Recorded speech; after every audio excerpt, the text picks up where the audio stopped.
সিলেটের পর্যটন কেন্দ্রে সাদা পাথর বাংলাদেশের অমূল্য রাষ্ট্রীয় সম্পদ। এই সম্পদ রক্ষণাবেক্ষণে রাষ্ট্র ও জনগণের উভয়ের মধ্যে বর্তায়। যেখানে রাষ্ট্র নীরব ভূমিকায় থাকায় কি আর বাকি থাকবে।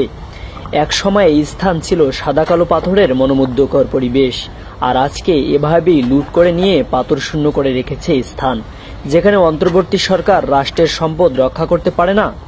জনগণের নিরাপত্তা সেখানে বিলাসিতা। তাই তো এখন খুন ডাকাতি লুট এখন নিত্যদিনের সংবাদ হয়ে গিয়েছে। তাই তো একদিকে পাথর নিয়ে মানববন্ধন, অপরদিকে পাথর লুট। এখানে বোঝাই যাচ্ছে প্রশাসনের কত বড় ব্যর্থতা। বাংলাদেশের মানুষের দাবি অনতিবিলম্বে পাথর উদ্ধার করে পাথর খেকোদের আইনের আওতায় নিয়ে আসতে হবে।